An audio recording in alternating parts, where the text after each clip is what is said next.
아내들이요, 남편 존경하십니까? 존경하는 분만 아멘하고 존경 안 하는 사람은 아멘 안 했어요.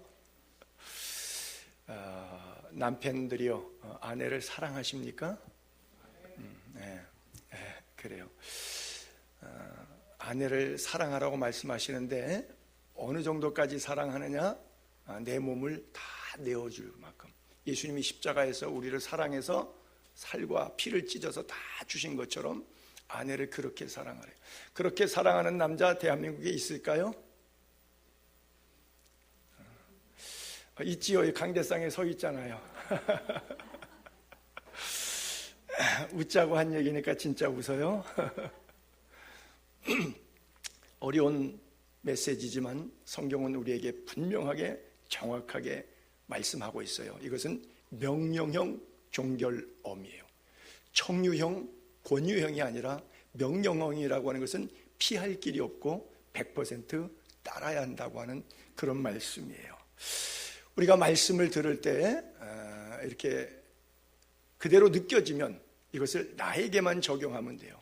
그러니까 남편들에게 부탁하는 아내 사랑, 죽기까지 사랑하라는 것은 남편들이 들으면 돼요. 아내들이 듣고 남편한테 당신 왜 그렇게 안 사랑해줘? 이렇게 하는 데 쓰면 안 되는 것이고요. 반대로 아내들에게 남편 절대 복종하라고, 범사에 복종하라고, 주님께 하듯이 복종하라고, 그 얘기를 또 남편들이 그대로 받아갖고 아내한테 너 왜 성경에 복종하라고 써있는데 복종 안 하는 거야? 이러면 또 뭐 된다 그랬죠? 쪼다. 그렇죠. 그것은 제가 다시 말씀드립니다. 성경은 하나님의 말씀, 율법이에요.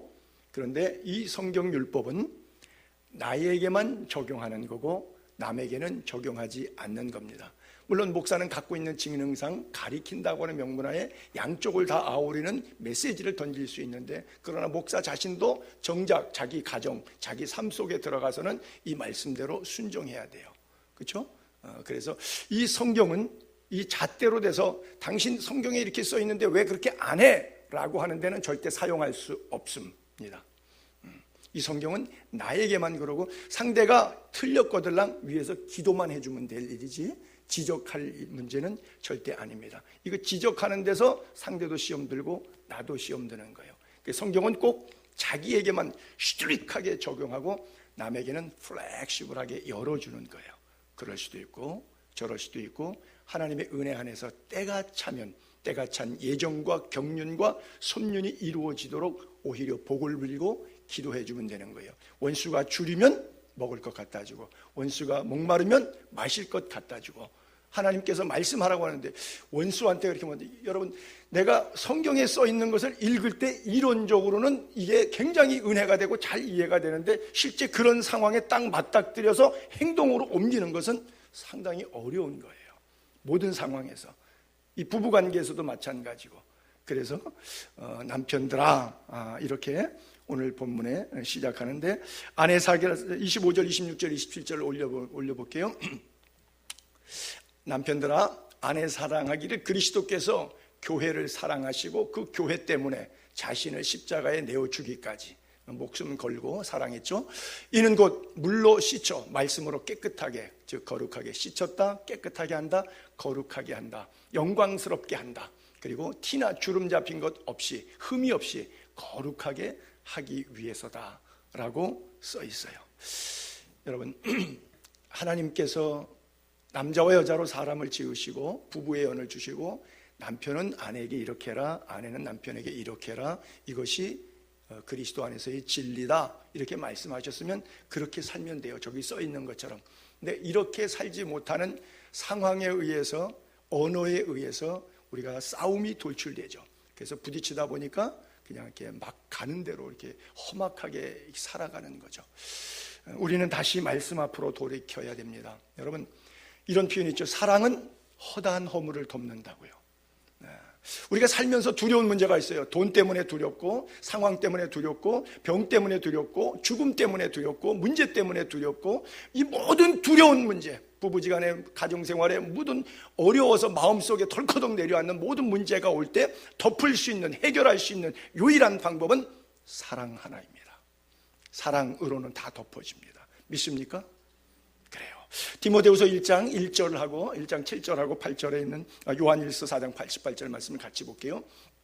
하나님이 우리에게 주신 것은 뭐냐? 두려워하는 마음이 아니에요.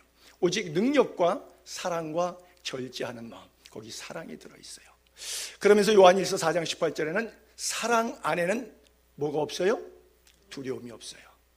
걱정, 근심, 염려가 없어요. 온전한 사랑이 두려움을 내어 쫓기 때문에 그런 결과가 오는 거예요. 왜? 두려운 데는 형벌이 있어요. 이거 이렇게 되면 죽는 거 아니야? 큰일 나는 거 아니야? 망하는 거 아니야? 이 두려움 속에는 형벌이 들어있어요. 그러나 두려워하는 자는 사랑 안에서 온전히 이루지 못하였지만 온전한 사랑은 두려움을 내어 쫓는다 그랬어요. 물질 문제, 상황 문제, 사업 문제뿐 아니라 가정 문제, 부부 사이에도 마찬가지예요. 남편이 아내를 사랑한다고 하면 우리 가정에 일어나는 모든 문제는 즉시로 해결 가능한 거고 복음 안에서 하나님께서 해결하실 거예요.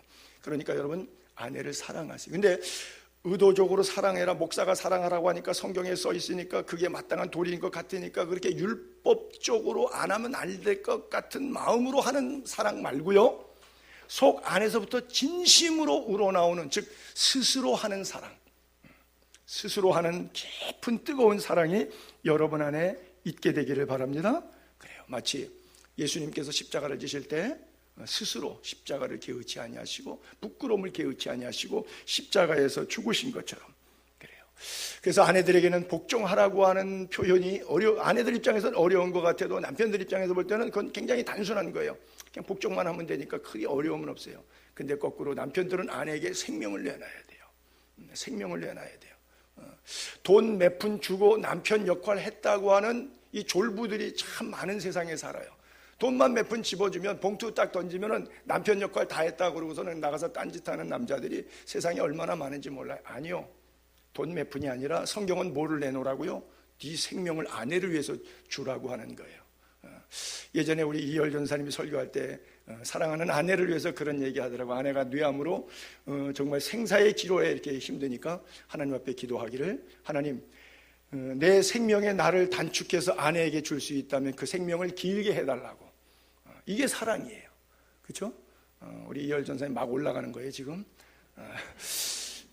그래요. 이게 누가 시켜서 성경에 써 있으니까 율법적으로 의도적으로 해보겠다고 하는 생각 속에서 나오는 것이 아니라 속에서부터 통렬한 눈물과 통곡 속에서 하나님과의 씨름하면서 나올 수 있는 마음들이에요.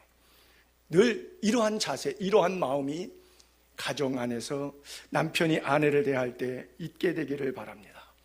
많은 여성들이 사랑해주지 않는 남편 때문에 굉장히 힘들어해요. 그런 얘기 많이 하죠. 아이고 내 팔자야.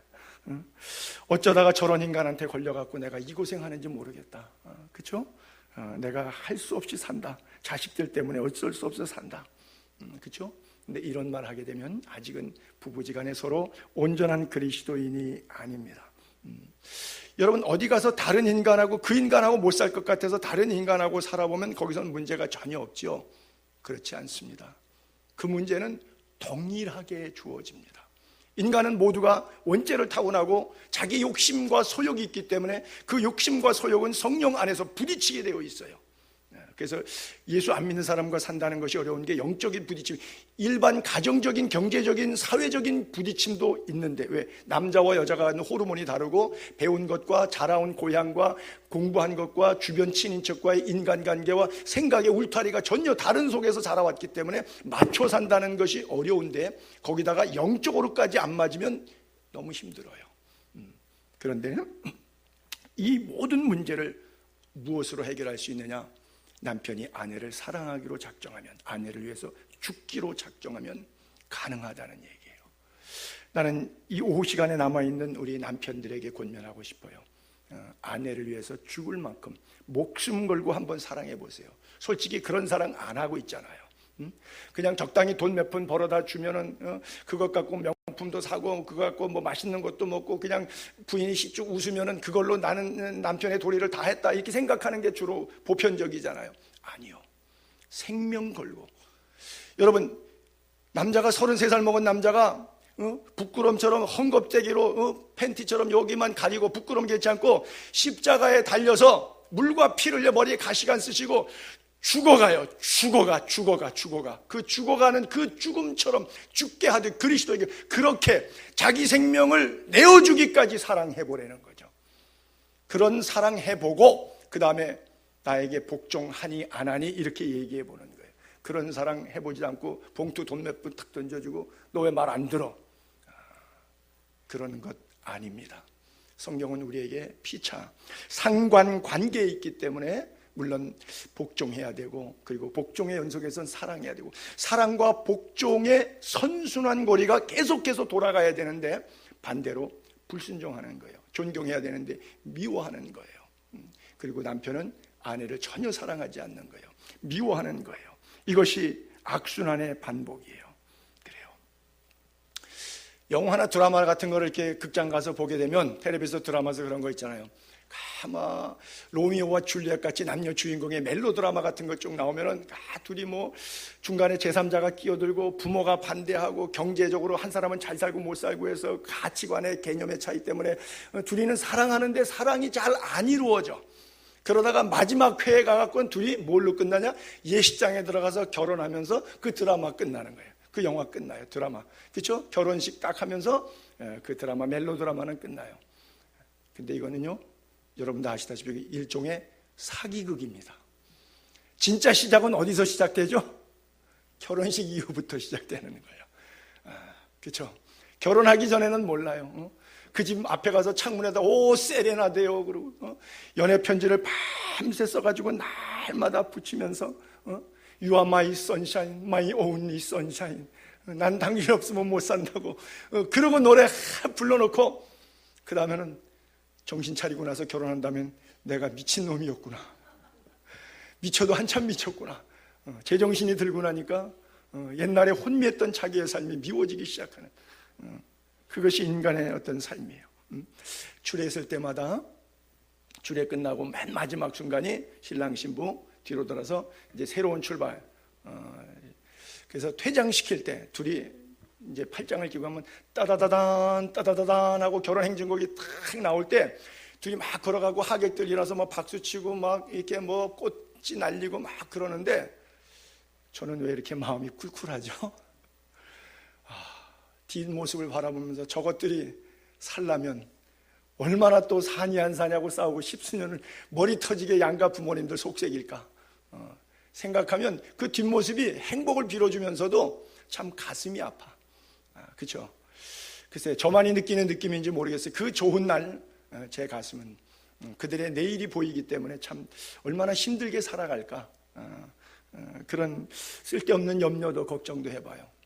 부부지간은 서로 책임지는 거예요. 특별히 남편에게 책임이 더 커요. 그래서 남편이 아내를 사랑한다면 아내의 삶의 모든 부분을 생명 걸고 책임져 줘야 돼요. 여러분 책임진다는 건 쉬운 거예요. 여러분 부모가 되는데도요 책임이 쉬웠어요?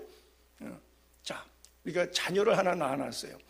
그러니까 결혼해갖고 1년 돼서 애가 하나 나왔는데 이 애가 얼마나 이쁜지 뭐 엄마 닮기도 하고 아빠 닮고 얼마나 신통한지 DNA를 닮아갖고 뭐 얼굴이 비슷한 얼굴도 나오니까 생명이 아기가 나오는데 인간이 나왔는데 자기하고 비슷한 인간이 나오니까 엄마 아빠가 얼마나 행복해하는지 몰라요. 아마 하늘을 날아갈 것 같이 구름 위에 걸어다니시 너무너무 기쁘고 행복하고 참 좋아요. 근데 며칠 지나고 한 달 지나니까 애가 아파, 열나, 밤새 울고 보채. 그러면 어떻게 되죠? 그 감사와 감격이 아이에게 있어요? 안 그러면 아이가 꼴보기 싫어지기 시작해요. 아기 보고 싶지가 않아요. 왜요? 이게 책임이에요. 잠깐의 엔조이하는 것, 그것으로 아내를 쳐다보는 것이 아니라 아내를 위해서 내 생명을 위해서 책임지는 것, 이것이 진정한 사랑이라고 하는 거예요. 사랑은 끝까지 책임지는 거예요. 그래서 사랑은 희생이라고 하는 거예요. 희생 없이 책임질 수가 있나요?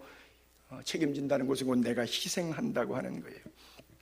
그래서 오늘 본문에도 이 아내들을 사랑할 때 자기 자신을 주신 같이 물로 씻어 말씀으로 깨끗하고 거룩하게 해서 영광스럽게 만들고 흠이 없고 티가 없이 거룩하게 만들어 주라 그래요. 자, 결혼했어요. 결혼 전에는 그런 말 하죠. 두 눈 부릅뜨고 고르라고. 그러나 결혼한 후에는 눈 딱 감고 살으라 그러죠. 그렇죠?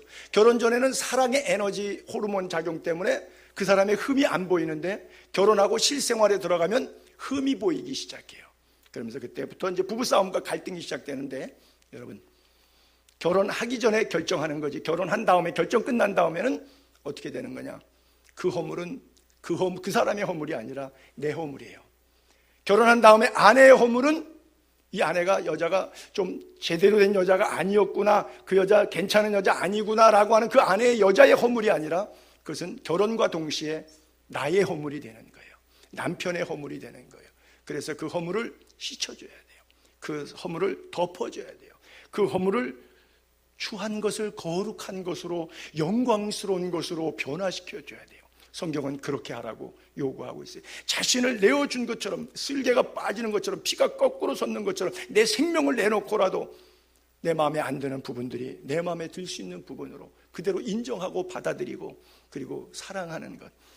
그래서 바로 물로 씻어 말씀으로 깨끗하게 거룩하게 하시고 영광스러운 교회를 세우고, 주름 잡히는 것이나 이런 것이 티가 있지 않도록 거룩하고 흠이 없게 하라고 말씀하고 있어요. 그래요. 여러분, 이거는 옵션이 아니라, 조건부가 아니라 의무예요. 순종은 꼭 그리스도인에게 있어서 의무입니다. 그냥 형식적인 것, 형식적인 것에 예를 들면 이런 거 있죠. 선거철에 큰 교회들 가게 되면 그 선거에 출마하는 사람들이 막 교회 와서 인사하고 감사헌금 봉투 이렇게 하고 이렇게 가요. 왜요? 예수 믿으려고 왔을까요?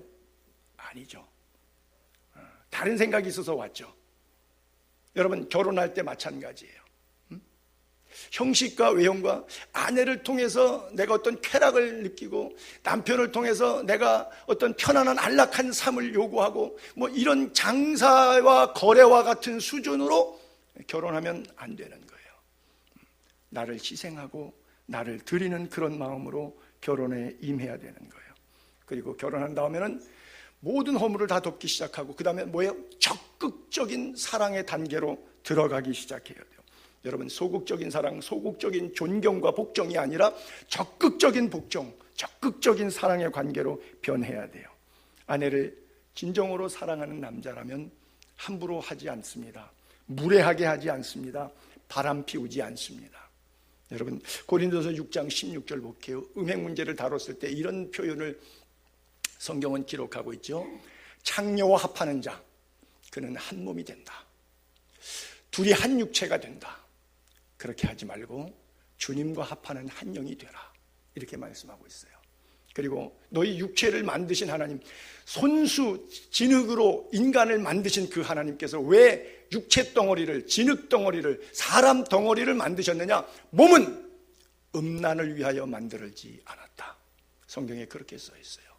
오직 주 예수 그리스도의 영광을 위하여 몸을 만들었다. 그리고 주님은 우리 몸을 위해서 예수님이 몸을 찢어 우리의 육체를 구원하셨다고 설명하고 있어요. 그래요. 바로 육체의 관계라고 하는 것은 그런 관계예요. 그래서 그리스도인이라면, 내가 그리스도인이 아니라면 모르겠는데, 글쎄 교회만 왔다 갔다 하는 교인하고 그리스도인하고 중생한 성도하고 차이가 있겠는데, 진정 그리스도인이라고 하면 아내가 속상할 일을 하지 않도록 최선을 다해서 노력합니다. 왜냐하면 아내를 사랑하기 때문에. 근데 어떤 남자들은 아내가 속상할 일을 골라서 하죠. 왜? 아내가 미우니까, 사랑하지 않기 때문이죠. 그래요. 이 문제는 물론 상관관계입니다. 한쪽으로 쉽게 판단할 문제는 아니죠. 복종하지 않는 아내를 사랑할 남편이 없겠죠. 또 복종하는 아내를 사랑하지 않을 남편도 없겠죠. 이것은 서로 상관관계라고도 볼 수 있어요. 여러분, 골로새서 3장 19절 볼게요. 남편들아, 아내를 사랑하며 괴롭게 하지 말라 그래요. 그런 얘기 있잖아요. 아내들 사이에서는 남편이 천국도 주고 지옥도 준다, 그렇잖아요. 남편 한마디, 남편의 위로, 남편의 마음 씀씀이, 그것 때문에 아내는 마음이 지옥이 되기도 하고 마음이 천국이 되기도 하죠. 그래서 남편들아, 아내를 사랑하는데 사랑하며 괴롭게 하지 말라. 그렇죠? 그래요. 오늘 이 시대를 살아가면서 하나님께서 우리 남편들에게 너무 중요한 책임들을 많이 주셨어요. 특별히 모든 아내들이 그런 불평을 갖고 있는 것 있어요. 뭐 저도 예외는 아닌데, 우리 남편은 남한테는 잘하는데 집에서는 잘 못한다고 다 그렇게 해요. 뭐 돈 쓰는 거나 마음 쓰는 거나 뭐 말하는 거나 뭐 이렇게 뭐 베푸는 거나 이런 거 보면 우리 남편은 남한테는 그냥 어디 잘하는데 그것 좀 나한테 좀 하지 그래요. 근데 사실은 그렇지는 않아요. 남한테 하는 거 토탈 금액하고 아내에게 했던 거 토탈 금액 따지면 여기가 90%고 여기가 10%밖에 안 되는데 아내 안에 욕심이 있다 보니까 그렇게 보일 뿐이에요. 그걸 한번 바꿔볼까요? 액면가가 어떻게 달라지는지. 그래요. 오늘 본문 다시 28절, 29절, 30절 한번 볼게요. 왜 아내를 사랑해야 되는지. 아내를 괴롭게 하는 것은 자학행위라는 거예요. 남편이 아내를 괴롭게 한 게 아니라 그건 자기를 괴롭게 하는 거예요. 왜? 아내는 자기 자신이니까. 그 얘기가 오늘 본문이에요. 이와 같이 남자들도 자기 아내 사랑하라는 거죠. 왜? 자기 자신과 같이 사랑하는, 자기 아내를 사랑하는 자는 아내 사랑하는 게 아니라 자기 사랑하는 것이 되는 거죠. 왜? 둘이 한 몸이니까. 누구든지 언제나 자기 육체를 미워하지 않고 오직 양육 보호, 아내를 양육 보호 이렇게 써 있어요. 그리고 그리스도께서 교회에게 함처럼 하라. 우리는 그 몸의 지체이기 때문이다. 그래요. 여러분, 아내는 나 자신입니다. 부부는 일심동체라 그러죠. 그렇죠? 한 마음, 몸도 하나. 일심동체. 그렇죠? 성경에 계속 한 몸이라고 하는 표현을 우리에게 가르쳐주고 있는데, 우리 자신이기 때문에 예를 들어서 내가 눈에 뭐 이렇게 백태가 끼거나 뭐 백내장이 오거나 뭐 이러면은 불편하니까 이 눈을 빼서 버립니까? 이거 뭐 안 보이네, 쓰지도 못하겠네, 빼서 버립니까? 아니죠. 병원에 가서 수술하고 고치고 끝까지 잘 보존하죠. 어떻게든 여기 돈을 들여서라도 이것이 잘 쓸 수 있도록, 나와 함께 갈 수 있도록. 위험으로 위장이 탈이 났어요. 그래서 우리 박조선 목사님도 보니까 37살에 영락교회 목회를 받는데 50여 명의 목사님들하고 당회하는데 몇 년 못 가서 위장 절개 수술했다 그러더라고요. 당회하다가 너무 힘들어갖고. 그래서 개척 나와갖고 갈보리교회 개척했는데 교인이 10,000명 돌파할 때까지도 장로를 안 세웠어요. 얼마나 그분이 장로하고 싸워서 힘들었으면 교인이 10,000명인데 장로 1명도 안 세웠어. 아주 굉장히 극단적인 그런 분이시죠. 그런데 위장이 아프면 그 위를 절개해서라도 수술해서라도 약을 먹어서라도 어떻게 봉합해서라도 그걸 살지 위장을 빼서 그냥 내다가 버립니까? 그렇지 않죠. 아내에게 부족함이 있고 연약한 부분이 있어도 끝까지 붙잡고 고치고 돈을 투자할 때 되면 돈을 투자해서 무엇을 해서라도 내 몸처럼 내 생명처럼 사랑하고 아끼는 관계. 왜냐하면 지체이기 때문에. 그 몸의 지체임이라 그랬어요. 최초의 인간이었던 아담과 하와가 둘이 만났을 때 하나님이 하와를 만들어 갖고 아담에게 이끌어 오시니까 아담이 서프라이즈 놀래 갖고 했던 말 있죠. 여자를 딱 보고 자기 아내를 보고 했던 말 있죠. 이는 내 뼈 중에 뼈요, 살 중에 살이라.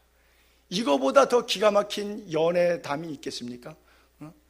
자, 여러분 솔직하게 남성들 고백해 봅시다. 지금 살고 있는 그 아내가 내 뼈 중에 뼈, 살 중에 살입니까? 안 그러면 이 왼수입니까? 그래요. 아담이 그랬어요. 뼈 중에 뼈요, 살 중에 살이라고요. 그리고 아내를 미워하는 자는 곧 자신을 미워하는 것이라 그래요. 예수님도 계속해서 그런 식으로 설교하고 사도들 시대 때 그랬어요. 예수님의 제자들이, 예수님이 워낙 강력하게 결혼과 이혼과 부부관계와 삶의 도리와, 예수님 설교 마태복음에 보면 그런 것도 있잖아요. 하나님이 남자와 여자를 지으시되 둘이 한 몸 되겠다, 부모를 떠나 한 몸을 이루게 만드셨다, 그리고 서로 사랑할지니라, 이런 말씀들을 계속 주니까 제자들이 듣다가 아이고 야 이거 장가가기 힘드네 이렇게 된 거예요. 제자들이 이르되 만일 사람이 아내에게 이같이 할진대 장가들지 않는 것이 좋겠나이다. 아마 그럴런지 모르겠어요. 혼자 사는 걸 편안해하는 나이 먹은 총각들이 이런 설교 들으면 아이고 그럴 바에는 나 혼자 삶을 엔조이하고 혼밥, 혼술, 혼여행 족대더라도 그 뭐 이렇게 여자하고 나눠 쓰고 여자하고 뭐 같이 할 필요 있겠는가, 이러고서는 장가 안 가는 게 훨씬 낫다, 그렇게 생각할는지 모르겠어요.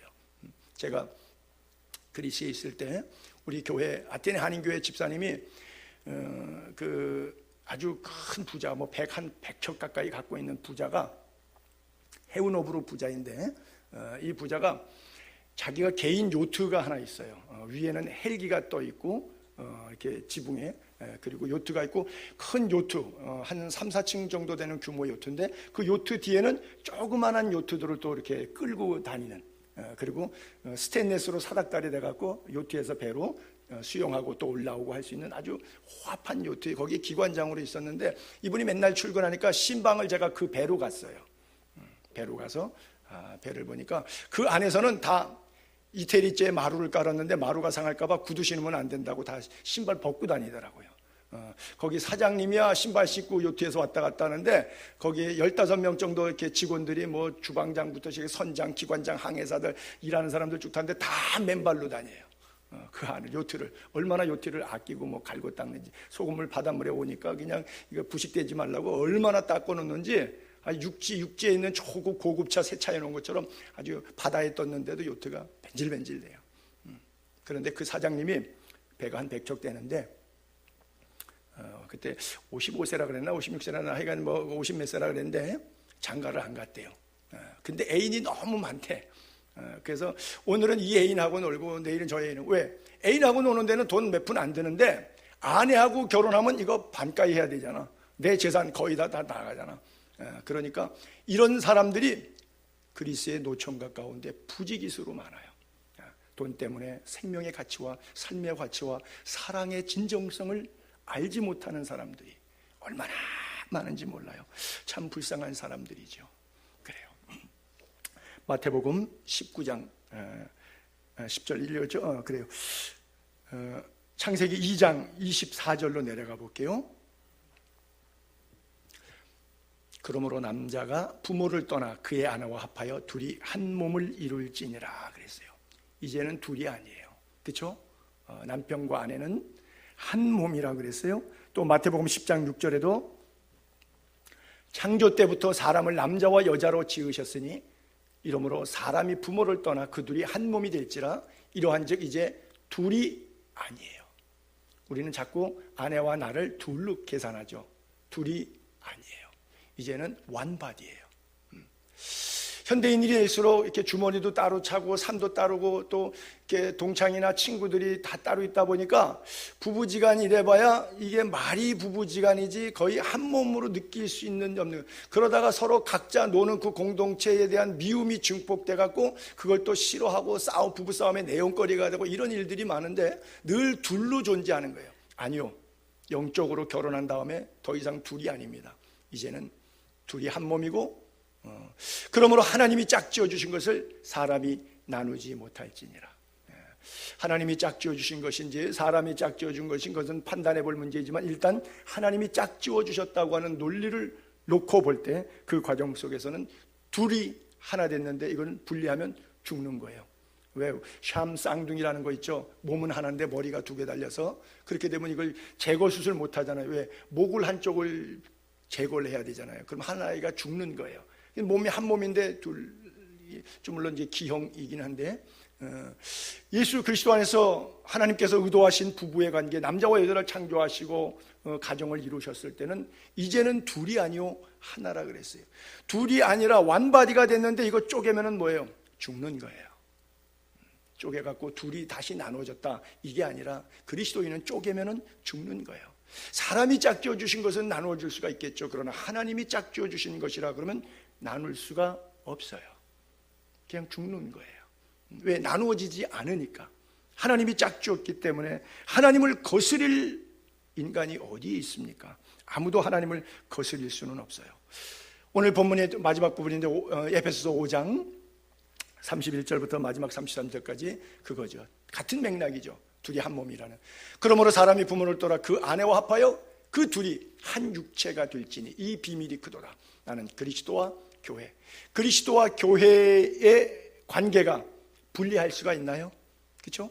교회의 머리가 예수 그리스도잖아요. 그럼 머리가 분리되면 그건 사는 게 아니죠. 그렇죠? 그렇기 때문에 그리스도와 교회의 관계로 이 비밀을, 이 신비를, 이 복음적 가치를 설명해 주고 있어요. 그렇기 때문에 결론적으로 마지막에는 그러나 너희도 각각 자기 아내 사랑하기를 자기 몸처럼 하고 아내는 자기 남편을 존경하라 이렇게 써 있어요. 그래요. 베드로전서 3장 7절에도 한번 볼게요. 남편 된 자들아, 이와 같이 지식을 따라. 여러분 계속 끊임없이 배워야 됩니다.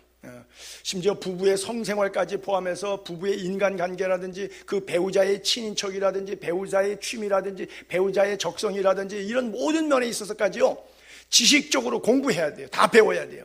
왜? 사랑하니까. 사랑하니까 관심이 있어요. 뭘 입었는지, 무슨 말을 하는지. 사랑하지 않으면 관심이 없어요. 뭘 입고 다니는지, 무슨 소리하고 돌아다니는지 관심이 없어요. 그렇기 때문에 끊임없이 상대를 배우는 거예요. 지식을 따라 너희 아내와 동거하고.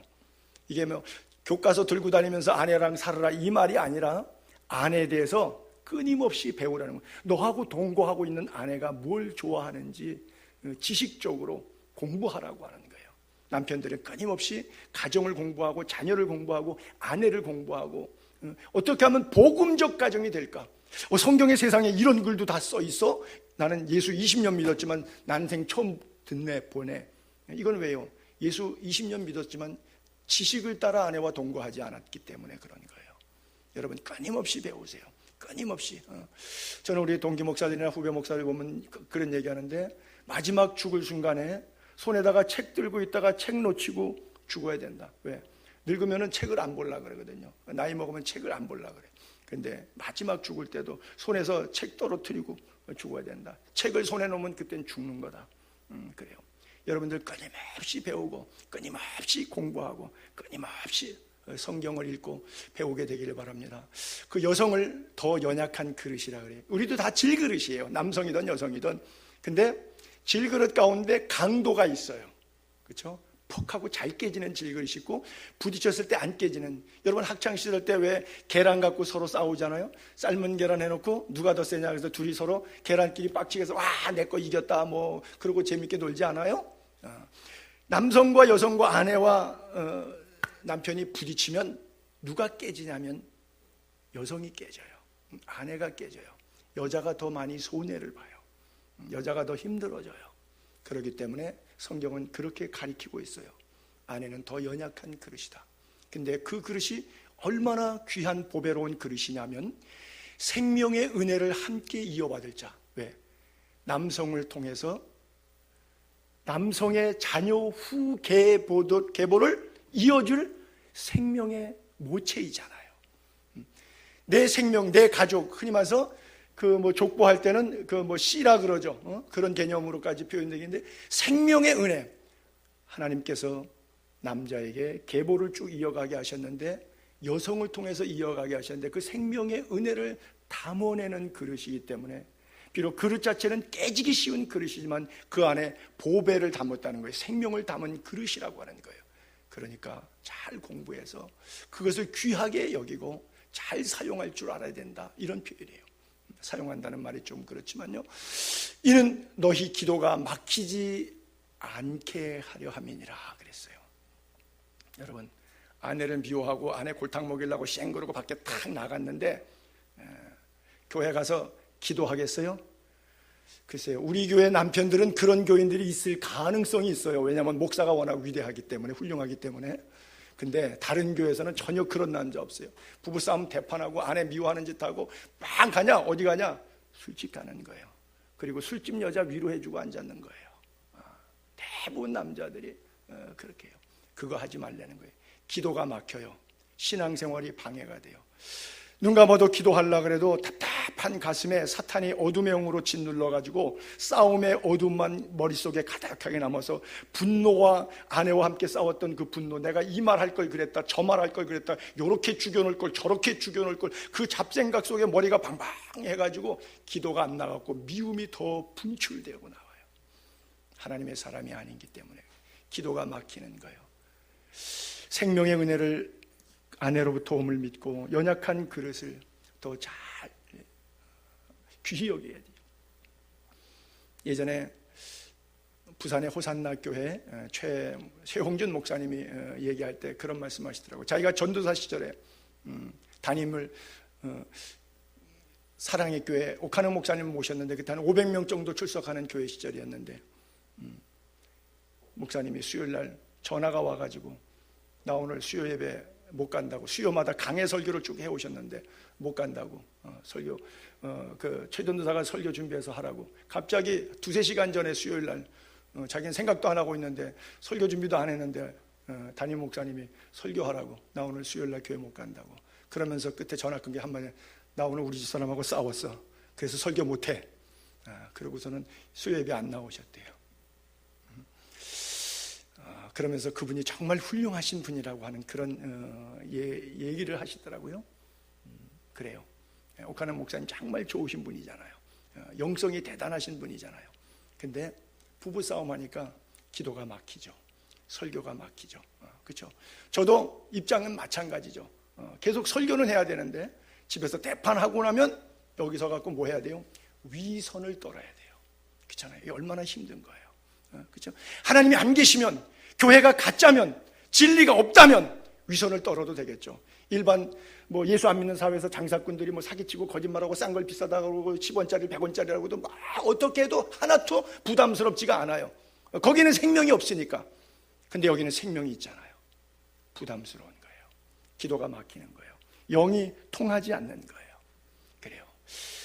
여러분, 말씀을 정리하면서 사랑하는 아내들은 남편에게 복종하고 또 남편들은 아내를 사랑해서 가정들이 말씀의 능력으로 회복되고 살아나는 역사가 있기를 주님의 이름으로 축복합니다.